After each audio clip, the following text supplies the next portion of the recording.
cumulative infected people in China exceeded 41,000, covering about 28 provinces. And Jilin province is at the forefront of this disaster.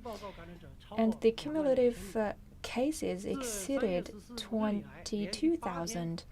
And in the past 8 days, the per-day increased cases exceeded 1,000 cases and mostly concentrated in Jilin and Changchun cities.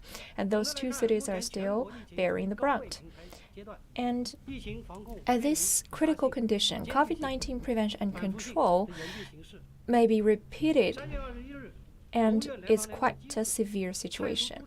So the joint prevention and control mechanism of the State Council dispatched panels to 10 provinces to fill in the loophole and guide the local work. We will be problem-oriented to correct our behaviors. And for the working group stationed in different provinces, guide the affected regions to have a zoning system and take proactive measures to step up their screening process. For example, nucleic acid testing, and they aim to optimize the isolation and quarantine resources and medical resources to take full use of the available resources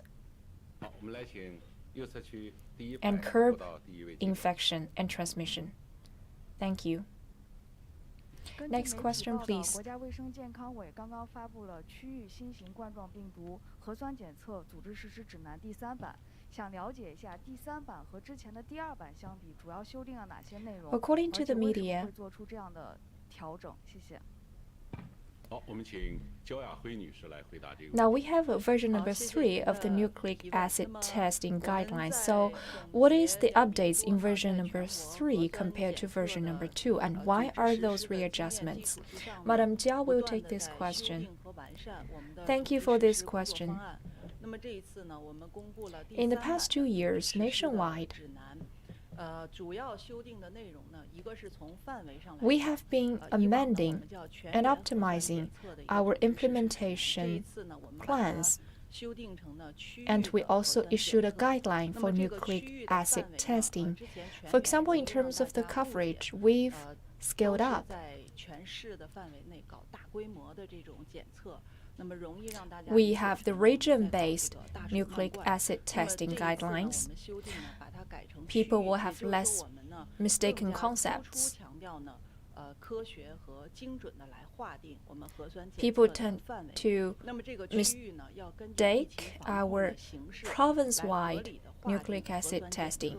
Instead, now we stress targeted nucleic acid testing. So we will clarify the scope of nucleic acid testing based on the actual situation of the COVID-19. And secondly, previously, we require to consider the population in one city. And sometimes we have different requirements in terms of 48 hours or 72 hours of time period for nucleic acid testing validity. But now, based on the Omicron virus, we have specified the requirements and asked for a nucleic acid testing within 24 hours' time. Thirdly, we organized the previous experience in preventing and controlling COVID-19, so we detailized this guideline. So when different localities are in the implementation phase, they will have some detailed reference in the processes of collecting or transporting and submitting and reporting, their capacity of testing, and the staff member deployment. There will be more targeted guidance. We did such an amendment because of several reasons. First of all, we already accumulated some practical experience with some premium experience and some lessons in early 2022 in Zhengzhou City and some other cities with a population of over 10 million population. We could be able to have the citywide nucleic acid testing within 24 hours time since the outbreak of the case. So, considering the Omicron virus, we fully considered the high transmissibility of Omicron virus. And the virus has infected our population for a while. We have boosted our capability of responding to this virus. That's why we have amended the concepts in the guideline so that we could discover the infected cases earlier and have better control at it. Thank you. Next question, please. 在之前的发布会上也介绍过，吉林这次疫情的确诊病例95%以上都是轻症和无症状感染者。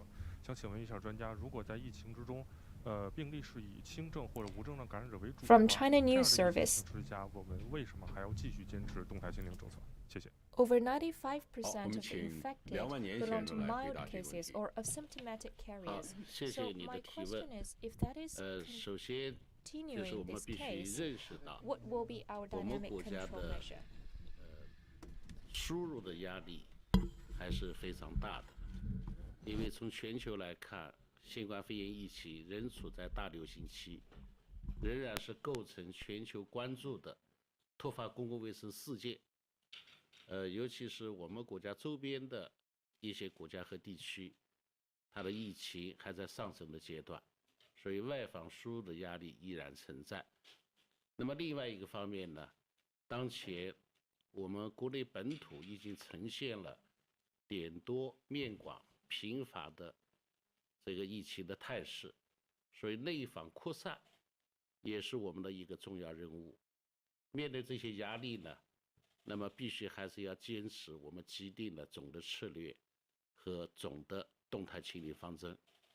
那么第二个，从这种奥密克戎变异株的它的危害来看，虽说它是和德尔塔病毒相对的致病率，尤其是致重症率和致死率有所降低，但是它的传播力很强。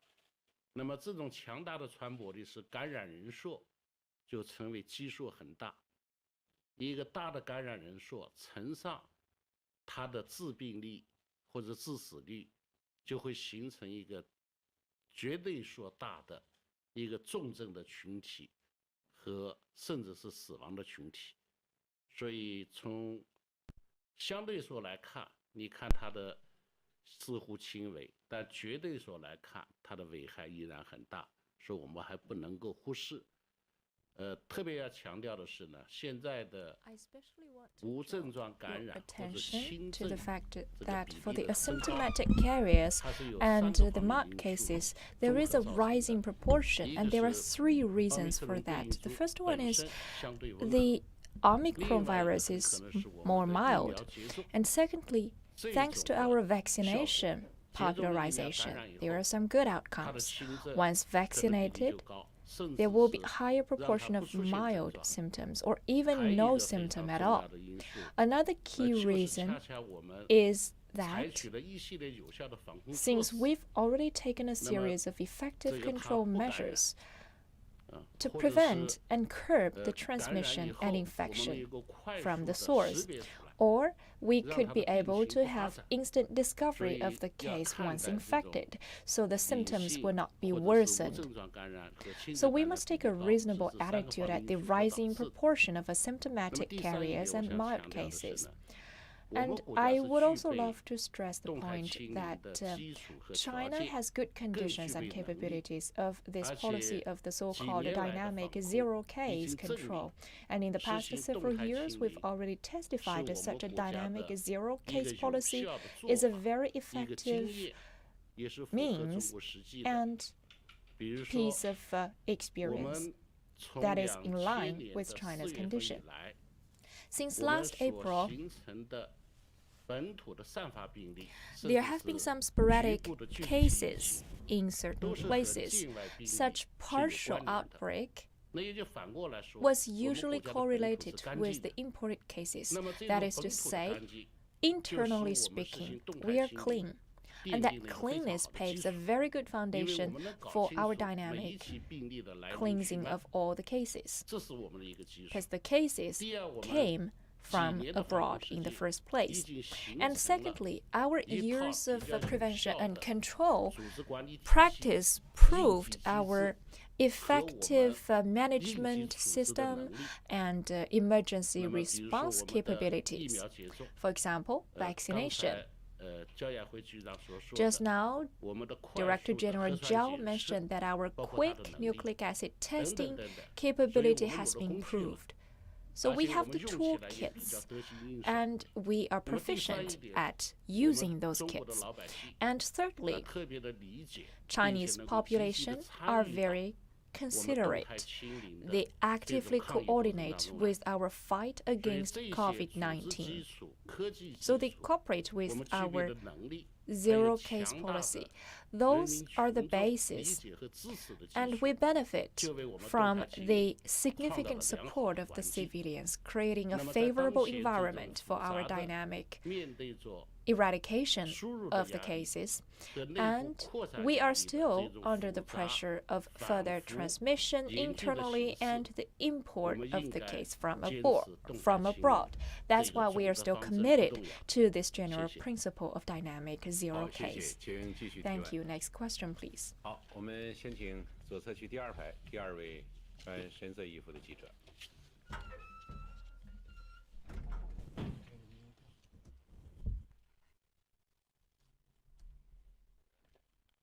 主持人好，环球时报记者提问：在本轮疫情中，有快递员确诊，引起大范围排查，快递等物品传播也成为溯源的指向。中国疾控中心周报也发表了误传人相关论文。我们对误传人风险有何新的认识？这对今后的疫情防范有何启示？ There has been some infection of the delivery man. So according to the China CDC, there has been some news about the delivery man infection. So what is the situation of that news, and what is our countermeasures? Mr. Wu will take this question. Thank you. In the past 2 years of experience in countering the COVID-19, we learned that this virus could be transmitted through objects. So considering this channel of transmission, the power of the transmission will be limited. We could, of course, cut off the transmission channel by just washing our hands. If we can keep good sanitation of our hands, that will greatly reduce the risk of COVID-19 transmission. So in our daily work and lives, if we get in contact with certain bacteria or virus through touching those objects, and we fail to clean our hands immediately, then if you touch your mouth, your eyes, and nose with your hand, those viruses will be taken in. And respiratory disease is mainly caused by, for example, saliva or some other spray of fluids in a short distance or through direct contacts. That's why in the prevention process, the hand sanitation is viewed as a very important self-protection means. Thank you. Next question, please. 新修订的区域新型冠状病毒核酸检测的组织实施指南第3版中提到的这个区域具体是指什么？是指封控区、管控区，还是防范区，还是这3个区都包括？此外，如何确定这个需要核酸检测的区域？请给我们介绍一下，谢谢。According to version number 3, 焦雅辉女士来回答这个问题。 it referred to the region. So what is the region referring to? Zone. Is it referring to the risk control zone or any other zones? Madam Jiao will take this question.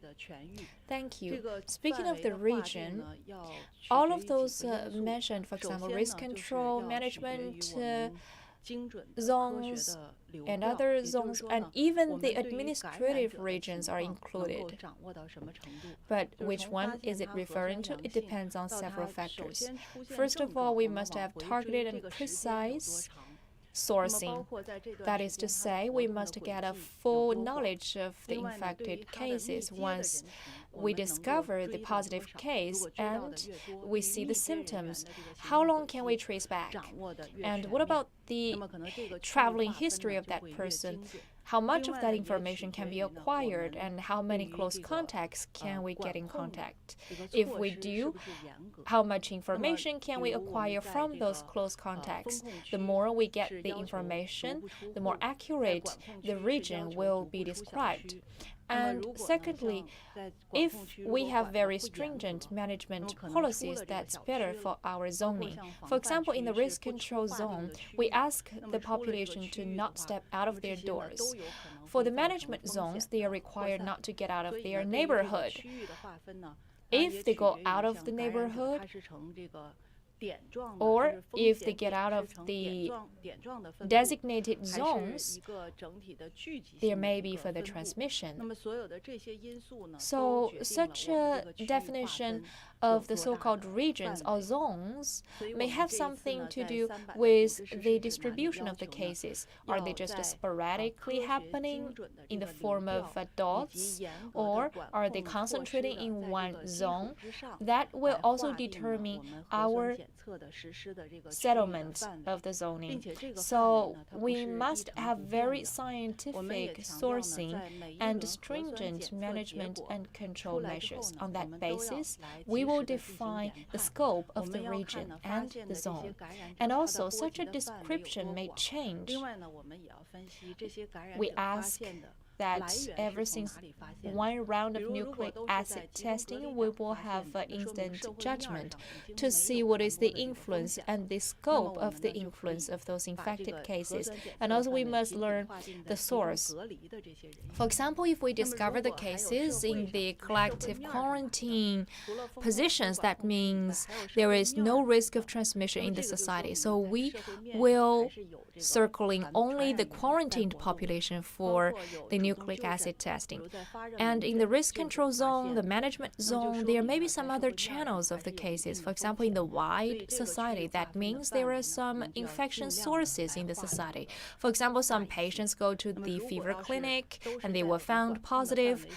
This piece of news will mean there are still risks in the society, so we must scale up our zoning. If the cases are all discovered within our management zones, then we can do the testing only within these management regions. So based on the channels of the infection and the distribution of the infected population, we will dynamically change our zoning so that our zoning and regional definition will be more accurate. Thank you. 我的问题是，请问当前如何指导各地进一步提高精准防控的水平，以最大限度减少对社会经济发展的影响？那是否鼓励各地因地制宜地采取自己精准的这个采取措施？谢谢。 is about how to improve the precise prevention and control level in the localities and to minimize the economic and social influence. And should the localities take their respective targeted measures of precise prevention and control? From the paper. Thank you for the question. First of all, it is definite that precision relies on the actual conditions. Of course, we encourage the localities to take customized measures of prevention and control so that at the minimum cost, they could get the maximized social and economic returns, that's for sure. And speaking of the precise prevention and control measure, it's the essence of the dynamic zero-case policy. To realize that goal, the key lies in precise prevention and control. That's why President Xi Jinping emphasizes on the precise and targeted policies and measures. So we aim at minimizing the hazards to people's safety and health. And secondly, we consider the economic development and its relationship with the COVID-19 prevention and control. That's a huge topic indeed. At different levels of localities, that's also a test to their prevention capability and level.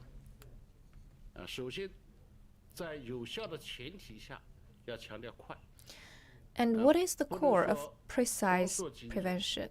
First, quick response. Second, effectiveness. Under the precondition of effectiveness, we must respond quickly. We keep talking about precision, but we cannot overlook the validity. If we can combine effectiveness, precision, and fast response, then we can have better outcomes. How to guarantee that? We need the help of technologies, and we also need evidence. It must be evidence-based so that our control, our epidemiological survey, and the sourcing of the close contacts, and our surveillance of the mutation of the virus, the clinical treatment, and even the publishing of version 3 nucleic acid testing guideline. Those efforts must be precise and detailed and targeted. In the final analysis, to truly put it on the ground, we must be capable. For example, the scientists' capability, the professional staff's capability, and the first-line workers. We must intensify their training and professionalism. So, in our efforts, we must be committed to the already proved effective policy, strategy, and measures. Secondly, in the true sense, we must guarantee the toughness of our efforts while considering the human factors. For example, we must take into full consideration of the feelings and mentality of the civilians while we are rolling out those precise measures. Thirdly, we must continuously optimize and improve certain measures. Such optimization and improvement require our medics and leaders to be trained and guided.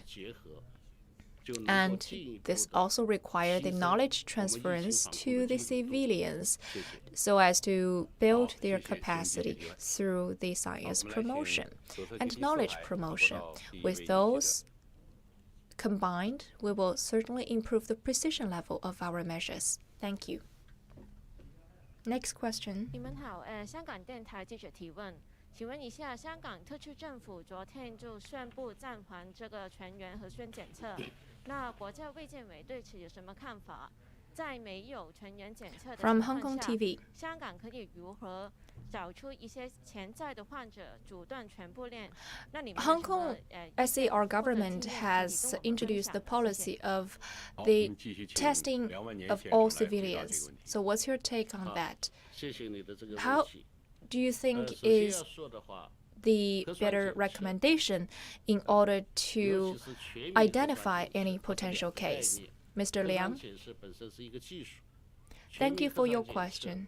它是指 First, I 在 have to say 对一个区域内的全员的检测， the mass 但是它的 testing 目的呢是不一 is 样的。 different from the 一 nucleic 般 acid 的 testing of all 个体化 civilians. 的它的核酸检 The 测 mass 是为 testing 了来甄别它是否 refers 被新冠 to the 病毒 testing 进行感染。 of nucleic acid 那么对 of 一个全 all 民 the 的核酸 civilians 检 within 测 certain 它的目 region. 的 But 实际上是有两个 for 方 the 面。 individual-based 一个 nucleic 方面 acid 判 testing, 定感染人群， it 并 aims 且 at 来 identifying 追踪 if 它的密 they 切 are 接触者， if the 以 population are 尽可能 infected. 快 But for 和 mass 全 testing, 面 there 地 are two 来 targets. 识别 First, 可疑的 they 感染 want 者， to identify 防 the 止疫 group 情 of 的扩散。 population that might 那么第二 contain 个 some 目的呢， infected 可能是 population 我们中国 and 在实施动态清零的过程当中， identify the 为了达到 suspicious 社会面 infected 动态清 population 零 as quickly as 要在一个 possible. 一定 The 的 second 范围内 target is 一定的人群当中，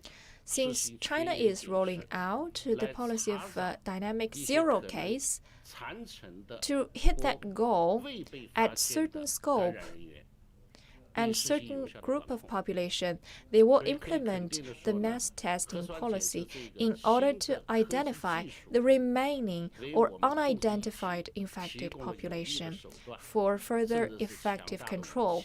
So it is fair to say that new technologies of nucleic acid testing help us. It's a great weapon. It ensures our sourcing and management of the origin and help us to cut off the transmission channel to guarantee the safety of the targeted population. But there should be a golden time period for the mass testing. It requires preconditions. In general, based on the international experience and our past 2 years of practices, to introduce the mass testing policy, it should come as early as possible. In the early days of the outbreak, we can utilize our technologies to have a massive nucleic acid testing so as to control all of the sources of infection, thus cutting off the transmission. Another scenario is in the later stage of the transmission, when we have lowered down the infection case numbers, we can realize the dynamic zero-case target through massive testing. And now let's look at Hong Kong specifically. Hong Kong is suffering from the rapid transmission. Of course, there is already a decline curve of the number of cases, but it's still at a very high level. So speaking of the focal points right now at this stage, it should be about reducing the cases of death, infection, and major diseases. Particularly the protection of the elderly people should be the focal point. So at this time point, how to concentrate resources, the experts, and all the forces so as to lower down the proportion of mortality and maximize your protection of life, that should be the first task for the government.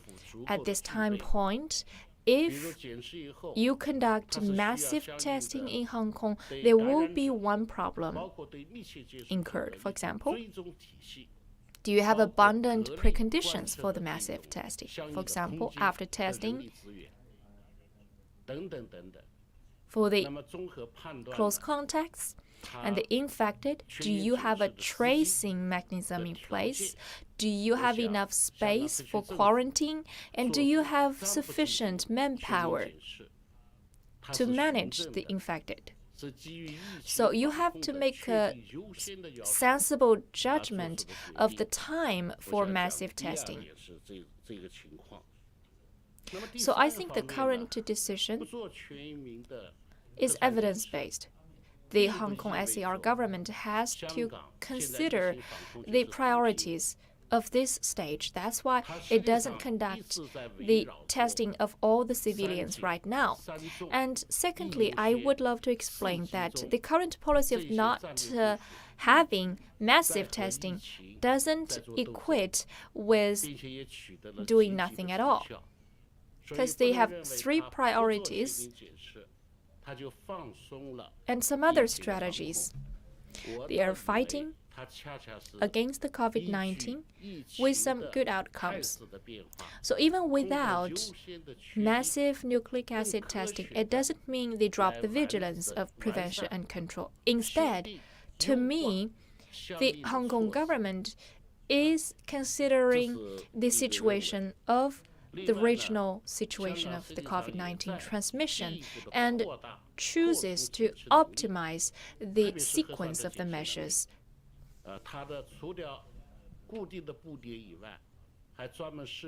In addition, Hong Kong is building its capacity of nucleic acid testing. In addition to the fixed testing points, there are some movable points. And if we look at the equipment and technologies, they also have antibody testing aside from nucleic acid testing, so the population can take the tests at home by themselves. And there is an available reporting system that helps to discover the suspected cases as early as possible. If we look at all those measures in total, they're very meaningful for the prevention of transmission in Hong Kong. Thank you. 所在的社区市，包括城区常住人口1000万以上的超大城市，应当在24小时以内完成划定范围的区域核酸检测任务。请问将采取哪些措施？ From the China Review News, according to version number 3, for the metropolis of over 10 million population, within 24 hours' time, they must identify the nucleic acid testing tasks and targets. So, how is that implemented? Just now, Mr. Liang has already mentioned that nucleic acid testing is not just a laboratory job. We have published 3 versions of action plans. That's because the original nucleic acid testing is organized by the society. So we must mobilize the forces of all circles of lives, and we have to guarantee seamless connection of those different links. In that way, we can ensure that no matter how big is the population, within 24 hours' time, the testing can be completed. First of all, speaking of the organization of these tests, in version 3 of our plan, we suggested that we should set up 9 special teams.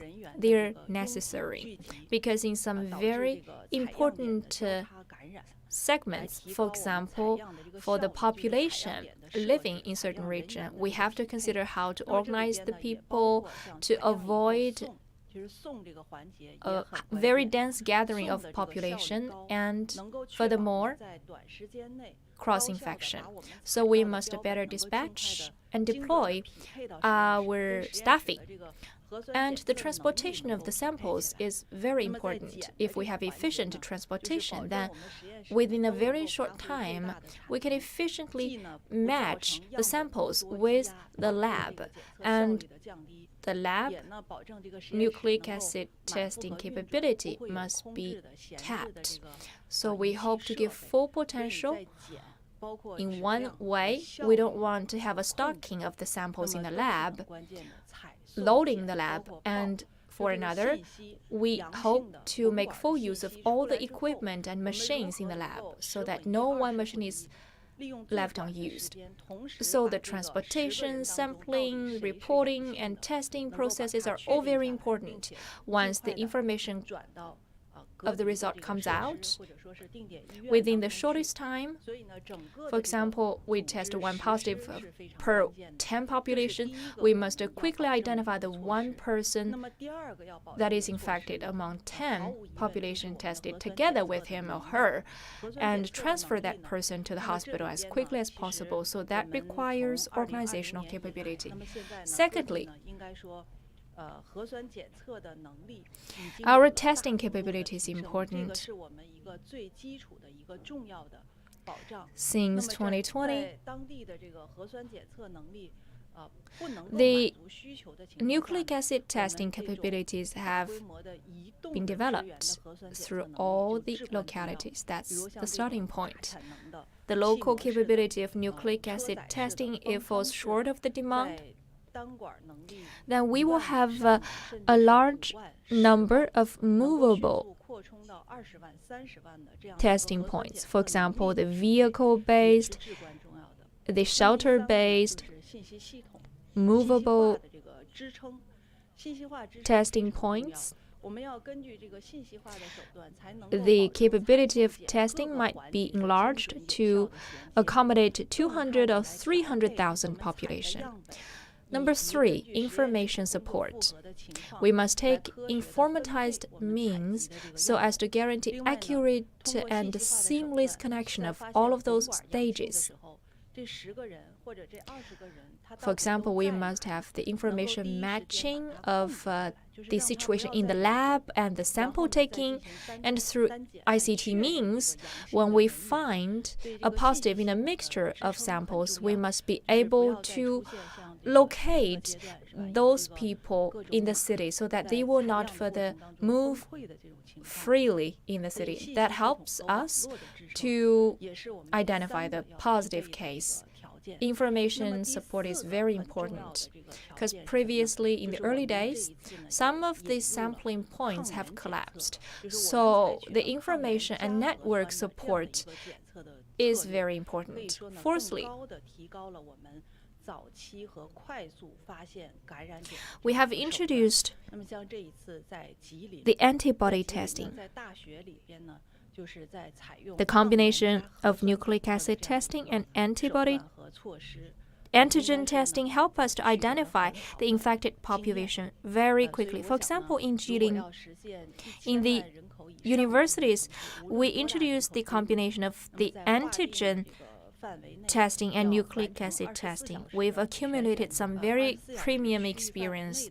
So to really hit the target of having the nucleic acid testing within 24 hours time in a 10 million population city,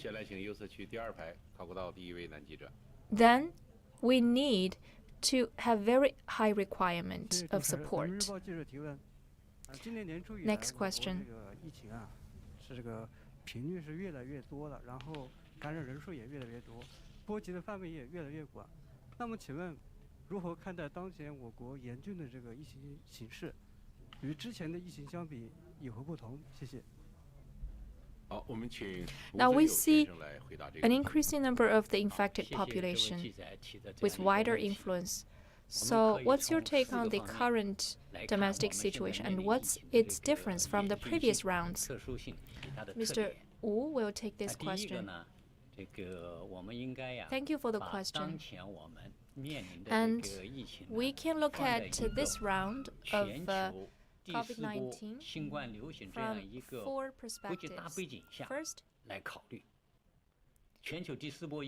currently, we must put this round of outbreak in the perspective of the global background. Now, worldwide, this is already the 4th round of outbreak. It soars back to last November in Africa, and gradually the virus has been transmitted to Europe and the Americas, and then to the other countries in the world. So globally, right now in the West Pacific region, it's suffering the most of this round, affecting Hong Kong, SAR of China. That's why the Chinese mainland is suffering from a rising number of imported cases, so we are pressurized from outside. And secondly, in the 4th round of global transmission of COVID-19, the virus is called Omicron. This mutated virus can be transmitted very quickly, and there is a shorter incubation period. It's sometimes implicit and invisible, and it affects mainly mild cases. So that makes it very difficult to identify the cases in the early stage. Thirdly, if we look at the infected population compared to 1 year before, the targeted population has changed. 1 year before, everyone was not immune from the viruses.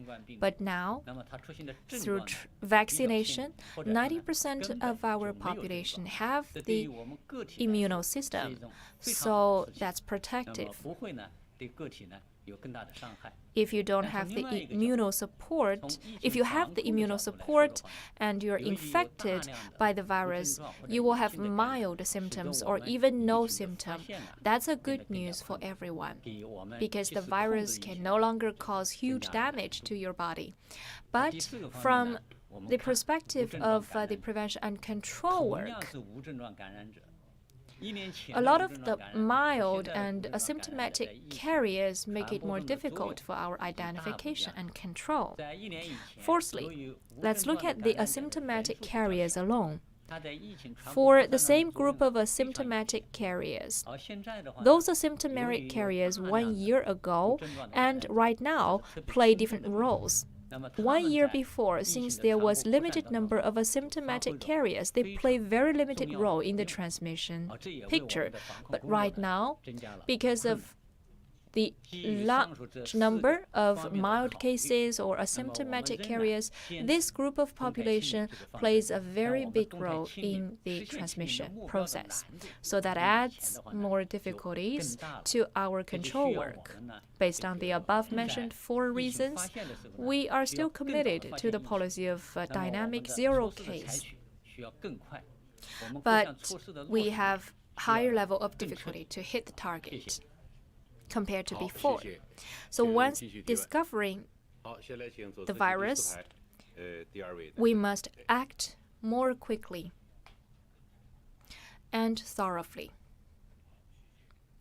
Thank you. Next question. 您好，凤凰卫视提问。我们提出把抗原检测作为核酸检测的辅助手段，但是仍然要以核酸检测为主。那么请问，抗原检测具体是如何辅助？另外，在核酸检测方法在中国已经十分便利的情况下，还有什么样的意义呢？谢谢。Antigen is taken as a supplementary means, while nucleic acid testing is dominant. So how is it supporting nucleic acid testing? And when it's already very convenient to take a nucleic acid test, what is the point of the antigen test? Mr. Liang, thank you for your question. Our testing strategies are represented by the combination of nucleic acid testing and antigen tests. Our technological progress and our knowledge of the disease help us to have more tools at hand. Actually, antigen test is a screening means. It's adaptable to a wider population because the civilians can take the antigen test just at their home. It's very user-friendly and convenient. It doesn't have to be handled by professional organizations or personnel. It can be used by the quarantined population and any civilian who wants to take a test by themselves, or the grassroots medical centers or the outpatients can choose to use the possibility. So because of the convenience of antigen test, it can be adapted to a wider scope of population and regions and can identify the suspected cases earlier that help us to treat and manage those cases more quickly. But of course, it has certain weaknesses. For example, accuracy is lower than nucleic acid testing. Of course, nucleic acid testing is more precise and more sensitive, and the specificity is higher than antigen test. That's why it's still the dominant reference. But it requires professional institutions and professional medics to do the test. That's why it's a very capable means and is widely used. But speaking of the timeliness of the test, the granularity of the test, it's not enough. So with the supplement of antigen test, that's a good help. So the combination of those two tests will enable us to strengthen our testing capability on a wider scale and earlier. So they are complementary. The positive cases from an antigen test doesn't necessarily mean this person is a positive case. It needs a confirmation of nucleic acid testing. Thank you. Next question, please. 雷正龙先生来回答这个问题。谢谢您的提问。目前我们继续指导各地积极稳妥的 Thank you. From the Red Star, what is the progress of the vaccination? Mr. Lei? We know different localities are progressing with the vaccination. By March the 21st, the cumulative vaccination number in China is about 3.1 billion, and 1.2 billion population has been vaccinated. We have 1.2 billion population vaccinated, covering 94.2% of the whole population in China. And for the boosters, 600 million population have been vaccinated. Among them, the age group of above 60 years old, the number of vaccination is 200 million. And 210 million population has completed vaccination of different stages. So different doses have been put into the 210 million population. As long as the applicants are qualified for vaccination, after 6 months of their vaccination, in the first 2 doses, they can get a booster, especially the elderly people. The elderly people may have some chronic diseases. Once vaccinated, there may be higher risk of mortality. So we might consider the vaccination as a good way to prevent the death number. And we must step up our vaccination process. And for those still not vaccinated, we advise you and urge you to be vaccinated as early as possible. And if you are qualified for vaccination, please be vaccinated. Thank you. 我的问题是，之前的发布会介绍过，目前咱们国家本土疫情还处在一个发展阶段，多省还面临着同时段多地市发生奥密克戎疫情的防控局面，特别是社区防控，目前面对着越来越复杂繁琐的工作。In the previous 我们 pressers, 想请介绍一下。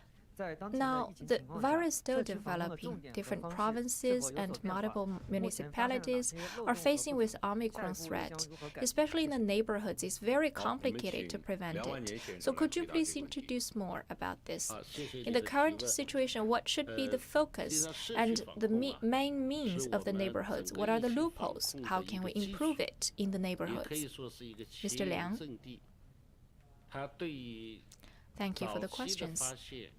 The prevention and control work in the neighborhoods is the basis of this mechanism. It's like the front line. It helps to identify the virus in the early stage, paving the way for our management work. So to really realize dynamic zero case, we must highlight the prevention and control work in the neighborhoods. But in the past 2 years, we see clearly that neighborhoods play a very important role. Yet, since the virus is mutating and the situation of COVID-19 prevention and control is changing, sometimes they drop the vigilance. That's why there are some loopholes in the neighborhood prevention. So I do want to highlight several things. First, we must strengthen our awareness of prevention and control. If you have already eradicated the positive cases, please stay vigilant about further potential outbreak. And secondly, in the measures, truly implement those measures. There are some capability issue or the lack of good top-level design and institutional system. Thirdly, with the outbreak already in the neighborhood. Your management and intervention measures must be very targeted. Sometimes they take one-size-fits-all policies. We must consider how to improve our prevention work in the neighborhoods, and there are several pointers. First,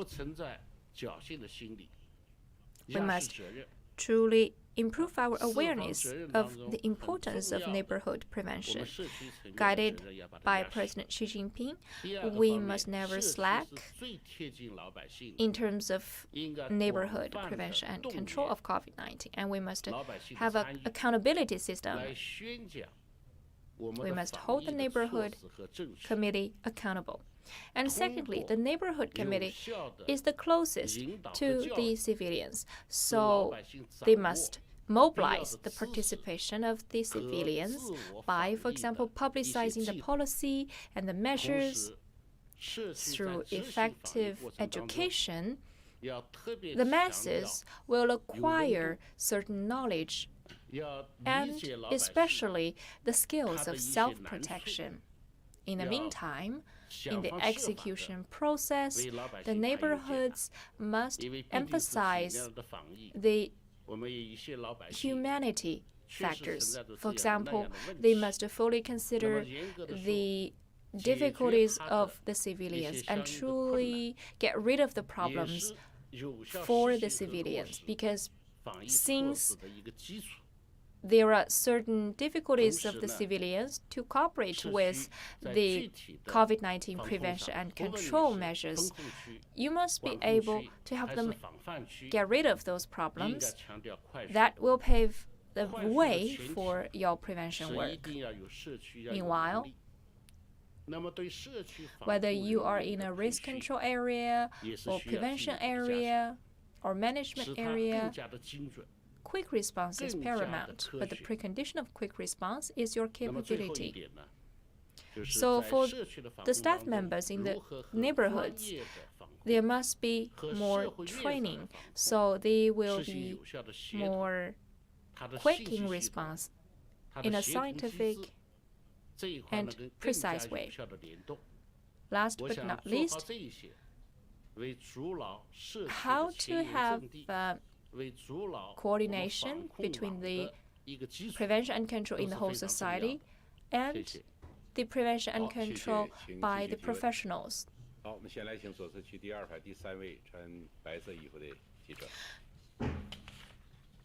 To further cement our basis of prevention and control mechanism, we must coordinate the several forces. Thank you. Next question.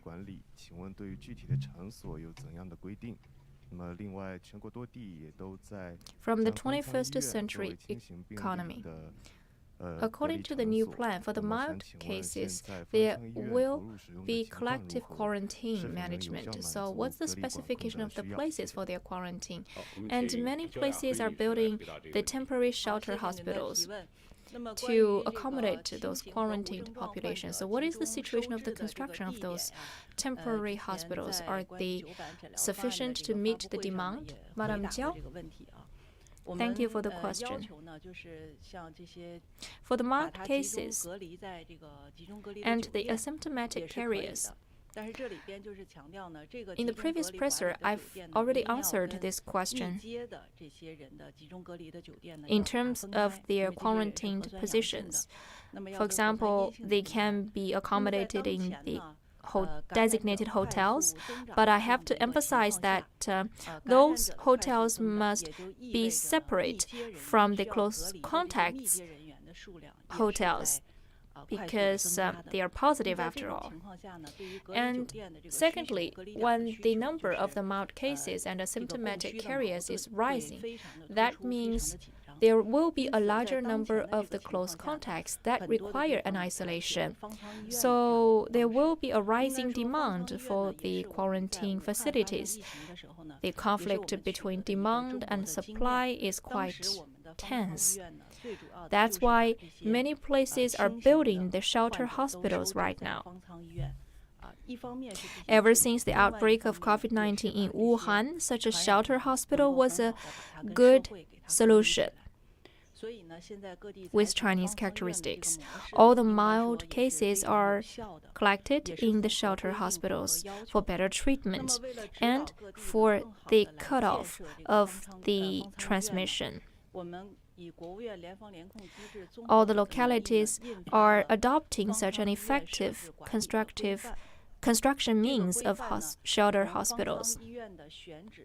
To better guide the construction of shelter hospitals, together with the support of State Council, we have published a specification about its construction, from the site selection, for example, the setting up of the 2 corridors, 3 zones, the management of the patients, the number of beds and the proportion of medics to the number of beds, and the information technologies, the sewage treatment, the waste management, and the life necessity supply for the patients, as well as security guards in the hospitals. We have done a very detailed guideline, and the Joint Prevention and Control Mechanism asks different localities to construct or at least take out a plan of construction concerning those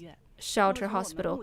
They must guarantee that in every province there will be at least 2 to 3 shelter hospitals.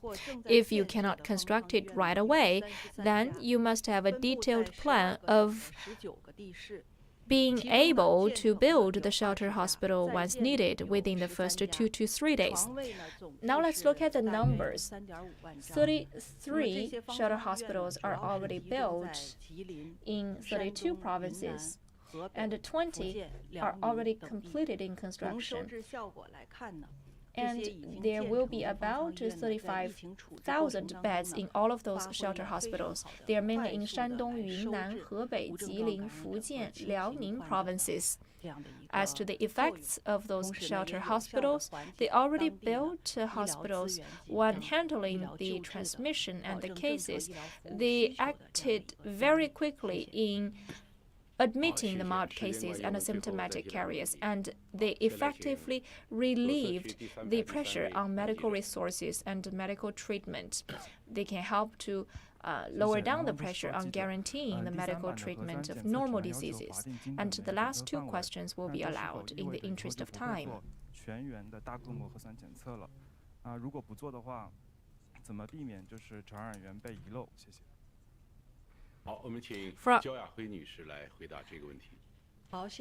From the Southern Urban Daily, according to Version 3 guideline, there will be the identification of the scope of nucleic acid testing. Does that mean there will not be a large scale of nucleic acid testing in the future? If not, then how can we guarantee safety? Madam Jiao. I've already mentioned about the identification of the scope of test. Shall we take it as a unit of a city to conduct the nucleic acid tests? There are some preconditions. One important precondition is we must have a full knowledge of the risk of transmission. If we have very precise and a good grasp of the risk, then we can more accurately draw the scope of nucleic acid test. And we also have to consider the characteristics of Omicron virus. To truly win the battle of prevention and control, we must be faster than the virus. Once we can act earlier than the virus transmission, we can win over it. Instead, if we just chase after the virus, then we will be on the defensive.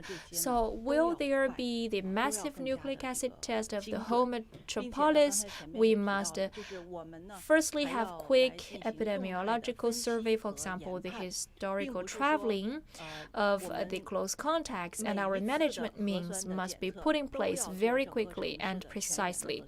And also, I've already mentioned, we must have dynamic analysis and judgment of the situation. Not every nucleic acid test must be on the scale of a city.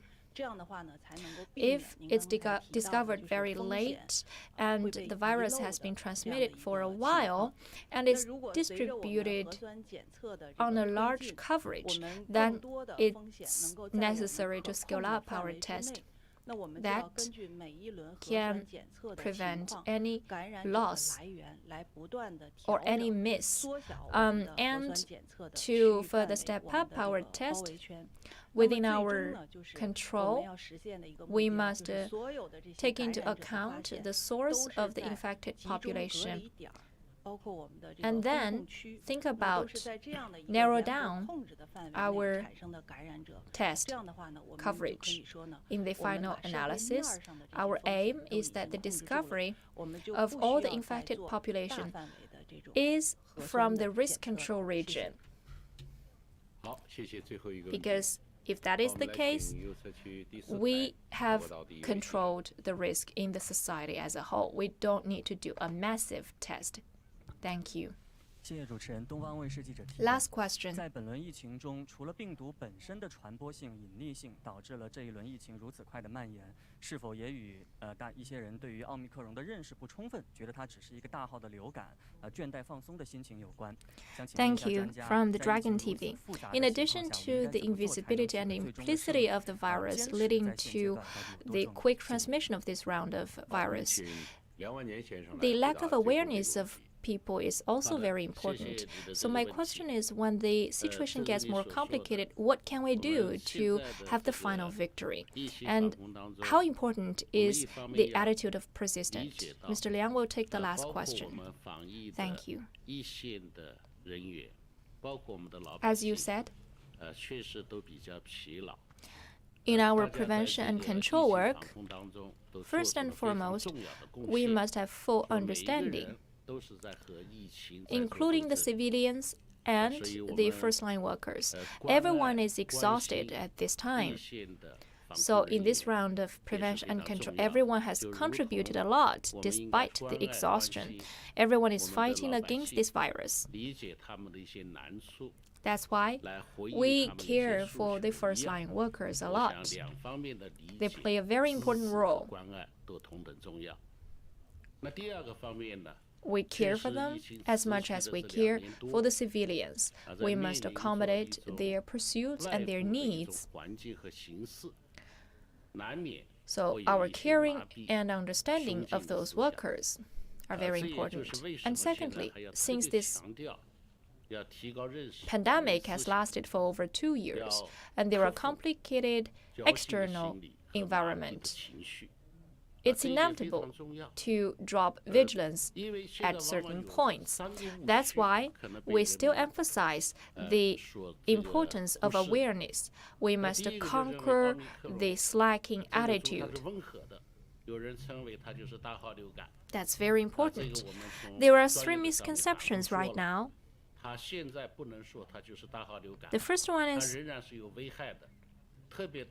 Omicron is a mild virus. People say it's just a flu. And we keep saying that it's not a flu. It's still very dangerous, especially for a country with a population of 1.4 billion. It's extremely dangerous. And the second misconception is some countries are giving up. And domestically, some people want to follow suit. But I have to say, we have different bases and different prevention and control concepts. The CPC's concept puts people's safety and life first. So we will not be on the defensive, for example, when it's concerned with the policy of vaccination.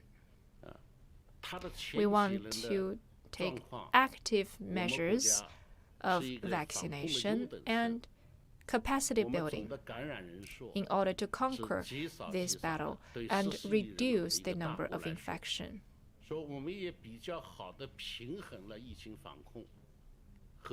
China has very good performance. The total number of infection is very small if we consider the foundation of 1.4 billion population. And we match our COVID-19 prevention and control with our economic and social development. If we give up at this point, all our previous efforts will be in vain. As the experts previously said, Omicron can be transmitted very quickly. Just one small loophole may lead to huge impact. Added by the imbalance of resource distribution, some vulnerable group cannot be vaccinated or cannot acquire the boosters. So, we cannot learn from the West to just give up. Of course, some people hold this mentality. Third, the misconception is people tend to overlook that the mutation of the virus is a very important feature. No one can guarantee that Omicron is the last mutation of this virus. It may change to something else one day. So if you have this misconception, you're misled. We must set up and foster good concept and be committed to the general principle unswervingly. But we have hopes. The vaccination is effective. But it cannot prevent you to be infected in the first place, or it cannot prevent you to be infected by some mutated virus. But anyway, we are stepping up our pace of research, and there are some effective drugs already marketed. It's just that those drugs are not called special drugs, but at least we are stepping up our study. And there are some even TCMs being applied. So in terms of medication, we see the hopes, the silver linings. In addition, we have some technological means to help us, like nucleic acid testing and the fine management methods. We cannot give up on top of those. We must further intensify our efforts. I do look forward to one day that the virus is weakened. It's truly mild, and when the special drugs are marketed, and when our vaccines are more effective, and the virus is weakened globally. If that day comes, we will certainly consider the situation of China's domestic situation, our capacity of prevention and control, the characters of the new virus, and take some new means and policies to respond to it. But now, we are not there yet. We still need to take some fine management means and stay true to our initial principles and strategies. Thank you. This is the end of today's presser, and today several experts have briefed us about the situation of prevention and control of the pandemic. Thank you for your presence. There will